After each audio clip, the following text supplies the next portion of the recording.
Prevention of corruption act 1988 என்று சொல்லக்கூடிய ஊழல் தடுப்பு சட்டம் 1988ல தமிழக அரசு 2018ஆம் ஆண்டு ஒரு மிகப்பெரிய ஒரு திருத்தத்தை கொண்டு வந்திருக்கு.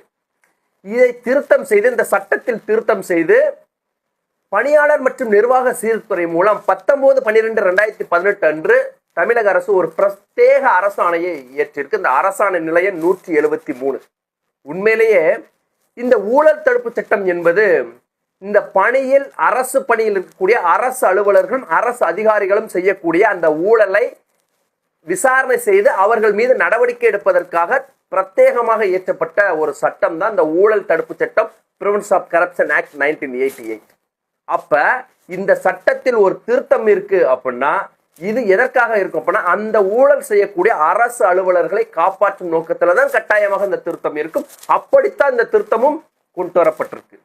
இந்த அரசாணை எதற்காக அப்படின்னா அரசு அலுவலர்கள், அந்த அரசு அதிகாரிகள் மீது ஊழல் குற்றச்சாட்டுகள் வந்தால் அந்த ஊழல் குற்றச்சாட்டுகளை எப்படி விசாரணை செய்யணும், அதன் மீது இந்த டிவிஎஸ்சி என்று சொல்லக்கூடிய டைரக்டர் ஆஃப் விஜிலன்ஸ், அந்த போலீஸ் காவல்துறை, லஞ்ச ஒழிப்பு காவல்துறை எப்படி செயல்பட வேண்டும் என்பது போன்ற தெளிவான ஒரு வழிகாட்டு நெறிமுறைகளை இந்த திருத்தத்தின் மூலம் வகுக்கப்பட்டிருக்கு.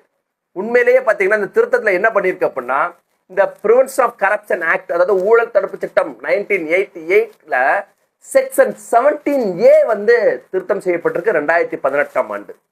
எல்லாருக்கும் தெரியும் 17B அப்படின்னா ஒரு துறை ரீதியான நடவடிக்கை. அப்ப 17A என்னவா இருக்கும், எதற்காக இந்த திருத்தம் கொண்டு வரப்பட்டிருக்கு அப்படின்னா இந்த அரசு ஊழியர்களுக்கு எதிரான ஊழல் குற்றச்சாட்டுகள் குறித்து விசாரணை செய்யும் முறையில் பெரிய ஒரு மாற்றத்தை கொண்டு வந்திருக்கு. முக்கியமாக இந்த அரசாணையில் அதுதான் திருத்தம் செய்யப்பட்டிருக்கு. இந்த அரசாணை நிலையம் 173, நாள் 19/12/2018. இந்த அரசாணை ஏன் வெளியிடப்பட்டது, இந்த அரசாணையின் பின்னணி என்ன, கட்டாயமாக இதை நம்ம தெரிஞ்சிருக்கணும். இது தெரிஞ்சாதான் நம்ம அடுத்த கட்ட நகர்வு இந்த ஊழல் செய்யக்கூடிய அரசு அலுவலர்கள் மீது நடவடிக்கை எடுப்பதற்கு நம்ம புகார் மனு எழுத முடியும்.